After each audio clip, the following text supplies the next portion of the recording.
దేవుని మేలును పొందుకునే మార్గం.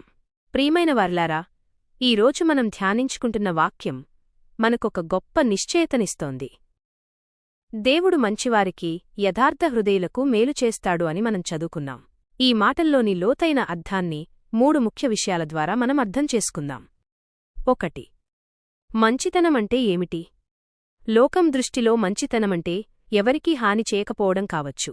కాని దేవుని దృష్టిలో మంచితనమంటే కేవలం చెడు చేయకపోవడం మాత్రమే కాదు, మేలు చేయగలిగిన శక్తి ఉండి కూడా ఇతరులకు సహాయం చేయడం. మన మాటల్లో, పనుల్లో, ఆలోచనల్లో దైవికమైన ప్రేమను కనబరిచినప్పుడు దేవుడు ఆ మంచితనాన్ని గుర్తిస్తాడు. మనం ఇతరుల పట్ల దయగా ఉన్నప్పుడు ఆ దయ తిరిగి మనవద్దకే మేలు రూపంలో చేరుతుంది. 2. యథార్థ హృదయం యొక్క ప్రాముఖ్యత. పైవాక్యంలో యథార్థ హృదయులు అనే పదం చాలా ముఖ్యం. యథార్థత అంటే లోపల ఒకటి ఉంచుకుని బయటకు మరొకటి నటించకపోవడం. దేవుడు మన పైరూపాన్ని చూడడు, మన హృదయాంతరాలను చూస్తాడు. ఎవరూ చూడనప్పుడు మనం ఎలా ప్రవర్తిస్తున్నాం, కష్టకాలంలో కూడా మనం నీతిగా ఉంటున్నామా అనేదే మన యథార్థతను నిరూపిస్తుంది. ఎవరైతే కపటం లేకుండా దేవుని పట్ల మరియు మనుషుల పట్ల నిజాయితీగా ఉంటారో వారు దేవుని ప్రత్యేకమైన ఆశీర్వాదాలకు పాత్రులవుతారు. 3. దేవుడు చేసే మేలు ఎలాంటిది? మనం మేలు కోసం మనుషులమీద ఆధారపడినప్పుడు ఒక్కోసారి నిరాశ ఎదురుకావచ్చు. కాని దేవుడిచ్చే మేలు శాశ్వతమైనది.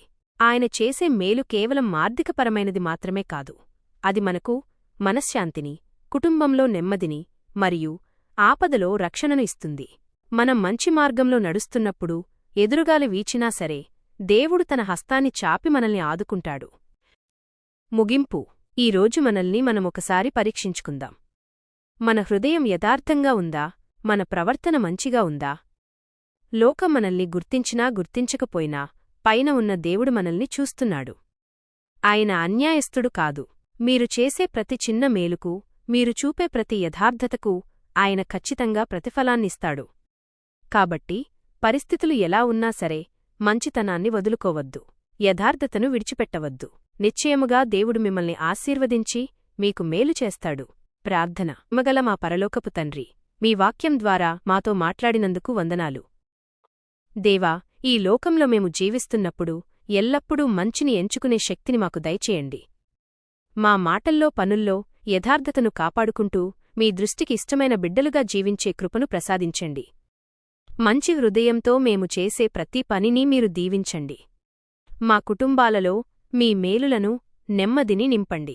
కష్టాలలో ఉన్నవారికి తోడుగా ఉండి మీ ఆశీర్వాదాలతో మమ్మల్ని నింపమని మా ప్రభువును, ప్రియ రక్షకుడైన యేసుక్రీస్తు నామంలో